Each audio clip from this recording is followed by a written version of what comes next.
Hello guys, स्वागत है आपका आज टॉपर साइड में। दोस्तों, आज की इस वीडियो में मैं आपको द एड्रेस चैप्टर की समरी को एक्सप्लेन करने वाला हूं। तो चलिए दोस्तों, स्टार्ट करते हैं। ये कहानी स्टार्ट होती है नैरेटर से। बड़ा ही ध्यान से सुनना दोस्तों, कहानी बड़ा इंटरेस्टिंग है।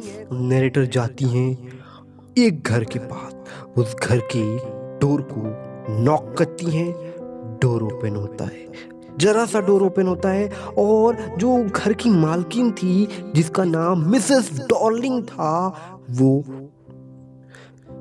डोर को खोलती हैं। थोड़ा सा खोलती, जरा नहीं, थोड़ा सा खोलती हैं। तभी जो नैरेटर होती हैं वो बोलती हैं मिसेस डॉर्लिंग से कि क्या आप मुझे जानती हैं? मैं मिसेस एस की डॉटर हूँ। लेकिन जो मिसेस डॉर्लिंग होती हैं वो नहीं जानती, वो मना कर देती, मैं नहीं जानती। और मिसेस डॉर्लिंग जो है वो बड़ा ही ध्यान से उसके चेहरे को देख रही थी। किसके चेहरे को? नैरेटर को देख रही थी बड़े ध्यान से, बिना कुछ कहे। और जो मिसेस डॉर्लिंग का फेस था ना, उसे देखकर लग नहीं रहा था कि नहीं वो जानती हैं। मतलब उनका चेहरा एकदम साफ साफ बता रहा था कि नहीं, वो नहीं जानती हैं। लेकिन जो नैरेटर हैं उनको लगा कि भाई हो सकता हो गलत लोकेशन पर, गलत एड्रेस पर आ गया हो सकता हो। लेकिन तभी अचानक से जो नैरेटर है ना, उनका ध्यान स्वेटर पर जाता है जो कि मिसेस डॉर्लिंग ने पहन रखा था। अभी जो स्वेटर है ना, ये स्वेटर नैरेटर की माताजी ने बुना था, नैरेटर की माताजी ने बनाया था। और इस स्वेटर को देखकर उन्हें ये क्लियर हो गया कि नहीं, मैं गलत जगह नहीं हूँ, मैं एकदम सही जगह पर आई हूँ, करेक्ट एड्रेस पर आई हूँ। इस स्वेटर का लफड़ा क्या है अभी हम समझेंगे। लेकिन जो मिसेस डॉर्लिंग है वो रिफ्यूज़ कर देती हैं बात करने से। उन्होंने कहा कि आप बाद में आइएगा, मैं आज बात नहीं करूँगी। और ये कहकर बहुत ही शेमलेसली तरीके से दरवाजे को बंद कर देती हैं। नैरेटर जो है वहीं खड़ी रहती है। दरवाजा बंद हो गया होता है और नैरेटर देखती कि कोई मुझे वॉच कर रहा था, कोई नैरेटर को देख रहा था। ऐसा उन्हें फील होता है कि उधर से विंडो से कोई देख रहा था। और जब दरवाजा बंद हुआ तो वो जाकर मिसेस डॉर्लिंग से पूछा होगा, जो भी व्यक्ति होगा, कि कौन है ये, यहाँ क्यों आई है। ऐसा पूछा और उन्होंने ऐसा सोचा, उन्होंने ऐसा पहले से एज्यूम कर लिया। अब भाई जब इन्होंने रिफ्यूज़ कर दिया, मुझे बात नहीं करनी, नैरेटर जो है वो वापस चली जाती है, बैग जा रही होती है। कहाँ? स्टेशन की तरफ। बड़े ध्यान से सुनना, आप कहानी की स्टार्टिंग हो रही है। ये आपने कंफ्यूजिंग वाला पैरा पढ़ा, अब ये पूरी कहानी सुलझ रही है, समझना ध्यान से। वो वापस जा रही होती हैं स्टेशन की तरफ, अपनी मदर के बारे में सोचते हुए। मेरे दोस्तों, जो मिसेस डॉर्लिंग है ना, कि बड़ा ही फ्रॉडलेंट वुमेन है, बहुत ही गलत लेडी है। जब नरेटर जा रही होती वापस स्टेशन की तरफ, वो अपने माता के बारे में सोच रही होती हैं। जो माता जी थी ना नरेटर की, उन्होंने ही एड्रेस दिया था, उन्होंने ही बताया था कि जो मिसेस डॉर्लिंग है वो हमारे बहुत ही पुराने जान पहचान के परिचित हैं। लेकिन यार, इनका एड्रेस क्यों दिया था इनकी माता जी ने? क्यों ये यहाँ पर आई थी, क्या करने आई थी, ये हम देखेंगे आगे। जो माताजी थी नैरेटर की, उन्होंने बताया था किसको? नैरेटर को, कि जब भी मिसेस डॉर्लिंग आती थी तो कुछ न कुछ हम लोग के घर से लेके आती थी। हम लोग के घर में बड़े ही अच्छे अच्छे चीजें थी। नैरेटर के घर में बहुत ही प्रीशियस चीज़ रखी हुई थी, बहुत ही ज़्यादा प्रीशियस चीज़ें थी, एक से बढ़ के एक चीज़ें थी। धीरे धीरे जो है मिसेस डॉर्लिंग उसे अपने घर लेके चली जाया करती थी। और क्या रीज़न देती थी? तो रीज़न ये देती थी कि भाई अगर आपको सडनली इस इलाके से जाना पड़ गया तो आप इन सभी चीज़ों को कैसे लेके जाएंगी? आप कैसे इन सभी सामान को लेके जाएंगी? अगर अचानक से वॉर हो गया तो आपको तो तुरंत जाना पड़ जाएगा, आपका सामान सब नष्ट हो जाएगा। उससे बढ़िया है कि मैं इसे धीरे धीरे अपने घर में ले चली जाती हूँ। आप एक बार में इन सभी लगेज को नहीं ले जा पाएंगी। और बहुत ही ज़्यादा सामान था, लिटरली बहुत ज़्यादा सामान था, ये बहुत ही रिस्की था। तो फिर हुआ क्या कि जो मिसेस डॉर्लिंग थी वो जब भी आती थी तो बहुत ही ज़्यादा सामान जो है लेकर चली जाया करती थी अपने घर में। और जब वॉर चालू हुआ तो वो लोग वहाँ से चले गए अपने घर, उस इलाके को छोड़कर जहाँ मिसेस डॉर्लिंग रहती हैं। उससे आगे ही कुछ दूर उनका घर था जहाँ पर वो लोग रहती थी। वो इलाका छोड़ के वो लोग अपने यहाँ चले गए, अपने घर चले गए, क्योंकि वर्ल्ड वॉर सेकेंड चालू हो गया था। तो मेरे दोस्तों, इस तरीके से आपको समझ में आता है कि जो मिसेस डॉर्लिंग है वो बड़ा ही बेकार थी, क्योंकि उन्होंने सारा सामान लूट के अपने घर में रख लिया। उनका जो इंटेंशन था वो हेल्प करना नहीं था, उनका इंटेंशन लूटना था। और अब कहानी में हम लोग प्रेजेंट में आते हैं, कुछ पास्ट पढ़ लिया। जो नैरेटर है ना, अब वो स्टेशन पहुंच चुकी हैं, लेकिन उन्होंने कुछ ज़्यादा अटेंशन नहीं दिया है रास्ते में, क्योंकि सारी गलियां फैमिलियर थी, हर रास्ता वो जो था वो फैमिलियर था वॉर से पहले, और वो अपने आप को अपसेट नहीं करना चाहती थी। इसलिए उन्होंने उन गलियों को, उन स्ट्रीट्स को देखा नहीं ध्यान से, क्योंकि वो सभी चीज़ें उन्हें उस प्रीवियस टाइम को याद दिलाती हैं जब वो उस इलाके में रहा करती थी। और सबसे इम्पोर्टेंट चीज़, वो उन्हें उनकी माता जी का याद दिलाती है, मदर का याद दिलाती हैं, जो कि अब नहीं है। जब वो ट्रेन में बैठी रही होती हैं, तब उन्हें याद आता है कि कब वो फर्स्ट टाइम अपनी लाइफ में मिसेस डॉलिंग से मिली थी।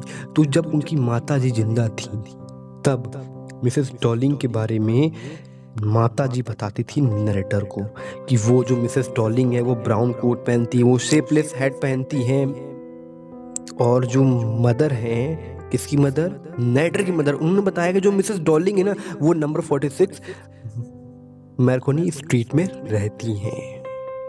और यही एड्रेस जो है नरेटर को याद था, और वो बहुत लंबे समय से इंतजार कर रही थी कि भाई मैं वहाँ जाऊंगी। लेकिन जब वॉर ख़त्म होता है तो वो वहाँ इंटरेस्टेड नहीं थी जाने में, अपना सामान लेने में इंटरेस्टेड नहीं थी, क्योंकि वो डर रही थी। किस बात से डर रही थी? वो सारा सामान जो है उनकी मर गई हुई माता जी से बिलोंग करता था, जो कि नहीं रही, वो चल बसी हैं, उनके सामान थे। इसलिए वो नहीं चाहती थी कि उन सभी चीज़ों को मैं लेके आऊँ, क्योंकि वो सब चीज़ें उनके अंदर मेमोरीज ले आएंगी, पूरी माता जी की याद ले आएगी, इसलिए वो नहीं चाहती थी। लेकिन वो ये भी नहीं चाहती थी कि उनकी जो बिलोंगिंग्स हैं वो ऐसे ही पैक पड़ा रहे, कि वो चाहती है कि वो सभी चीज़ें फिर से वापस अपनी प्लेस पर, अपने घर में आ जाए। सो फिर क्या होता है कि जब उनकी ज़िंदगी बड़ी नॉर्मल हो जाती है, फिर से माता जी मर चुकी थी, तो उसके बाद जब ज़िंदगी की धीरे धीरे नॉर्मल हो जाती है, तो वो क्यूरियस होती है कि नहीं, मुझे हमारे अपने पूरे सामान को लाना चाहिए, मुझे सभी चीज़ों को अपना देखना चाहती थी वो। तो क्या होता है कि फिर से ध्यान से सुनना मेरे दोस्तों, पहली बार तो हो गई तो कोई रिजल्ट नहीं आया। अब सेकंड टाइम उन्होंने फिर से सोचा कि ऐसा है भाई, फिर से चलते हैं। जब ये दोबारा जाती हैं तो एक 15 साल की लड़की डोर को ओपन करती है, जो कि मिसेस डॉलिंग की बेटी होती है, और मिसेस डॉलिंग घर पर नहीं होती हैं। जो नैटर होती है वो पूछती है कि मिसेस डॉलिंग कहाँ है, तो वो कहती है कि मिसेस डॉलिंग अभी घर पर नहीं है, वो बाहर गई हुई हैं। और वो जो है उस लड़की को फॉलो करते हुए नैटर जो है एक लिविंग रूम में जाती है, लेकिन लिविंग रूम तक जाने के रास्ते में ही, शुरुआत में ही, उन्हें एक old fashioned iron candle holder दिख जाता है, जो कि उन्हीं का था, उनकी मदर का ही था, जो कि उन्होंने यूज़ कभी नहीं किया। नेटो जी काफ़ी ज़्यादा हॉरिफाइड हो गई जब उन्होंने देखा कि ये क्या। जब वो कमरे में गई तो कमरे में जितने भी बिलोंगिंग सब के सब उन्हीं का था। ये देखकर वो एकदम सैड हो गई। तो इतना स्ट्रेंज सराउंडिंग था, उनका जो भी सामान था बड़ा ही टेस्टलेस मैनर में रखा हुआ था। इवन हर चीज़, अरे मतलब हर चीज़ जो है ना एकदम टेस्टलेस मैनर में, मतलब वहाँ फिट ही नहीं बैठ रहा था, इस तरीके से रखा हुआ था। स्टिल लाइफ था, एक एप्पल का जो कि टिन प्लेट में रखा हुआ, वो भी उनकी फैमिली से बिलोंग कर रहा है। सिल्वर के कांटे चम्मच ये सब भी उन्हीं की फैमिली का है। टेबल का क्लॉथ, सब चीज़ जो वो बड़े ध्यान से उस लड़की को भी देखने लगी। और तो और जब वो जो लड़की थी 15 साल की, जो कि मिसेस डॉलिंग की बेटी थी, जब वो चाय सर्व करने के लिए आती है, तो जो केटली था जो कि वाइट कलर का था, उस पे जो है गोल्डन कलर का कलाकारी की गई थी, वो भी उन्हीं का है, वो भी उन्हीं का बिलोंग करता है। और तो और जब वो चम्मच निकाल रही थी बॉक्स से, तो वो भी उन्हीं का बिलोंग करता था। जो क्रॉकरी था, हर चीज़, कांटे चम्मच सब कुछ जो था ना, सब कुछ उन्हीं का बिलोंग करता था। लेकिन जो छोटी बच्ची है वो इन सब चीज़ों के बारे में अवेयर नहीं है। और तो और जो छोटी बच्ची है वो मजाक बनाती है कि हमें बड़ा मन करता था इस एंटीक से प्लेट में खाना खाने का, सिल्वर के प्लेट में खाना खाने का, लेकिन जब हमने खाना खाया तो खाना तो वैसा ही था। मतलब उसने एक मजाक बना दिया। नरेटर ने एक बर्न मार्क भी देखा टेबल क्लॉथ पर। और ये सब चीज़ें देखकर नरेटर को वो टाइम याद आ गया जब उनकी मम्मी जिंदा थी, और वो कहती थी उनसे कि भाई जरा इन चम्मचों को, इन सभी कांटों को जरा पॉलिश कर दो। और ये सभी बातें तो जो छोटी बच्ची, उससे भी नहीं पता था कि जो चम्मच है, जो कांटे हैं, ये सभी जो है सिल्वर के हैं। जब वो सुनती है तो वो भी चौंक जाती है कि अच्छा, हम लोग मतलब हर रोज़ खाने के लिए हम लोग सिल्वर के कांटे चम्मच से खाते हैं। फिर का जो नैरेटर है वो डिसाइड करती हैं कि अब हम यहाँ बिल्कुल भी नहीं रुकेंगे और वो उठ के चली जाती हैं, क्योंकि जो एड्रेस है वो तो करेक्ट है, लेकिन नैरेटर जो है वो इस एड्रेस को और भी देर तक याद करना नहीं चाहती, मतलब इसे भुला देना चाहती हैं वो। यहाँ पर हर एक एक चीज़ जो है वो उनको याद दिलाता है उस समय का जो कि अब नहीं रहा है, और वो अपने आप को तसल्ली देने के लिए कहती हैं कि मेरा प्रेजेंट हाउस वो इतना बड़ा नहीं है कि वो इन सभी ओल्ड स्टफ़ को भर पाएगा, ये सारे ओल्ड स्टफ़ उसमें आ नहीं पाएंगी। हालांकि एक मेन रीज़न तो ये था कि ये सभी चीज़ें उन्होंने बार बार उनकी माँ का याद दिलाएंगी। अपनी फैमिली के बिलोंगिंग्स को वहीं छोड़कर वो अब आगे बढ़ गई। इस तरीके से ये चैप्टर में दोस्तों ख़त्म होता है। अगर वीडियो अच्छी लगी है तो प्लीज़ लाइक करना, शेयर करना, कमेंट करना यार, नया हो तो चैनल पर सब्सक्राइब करना।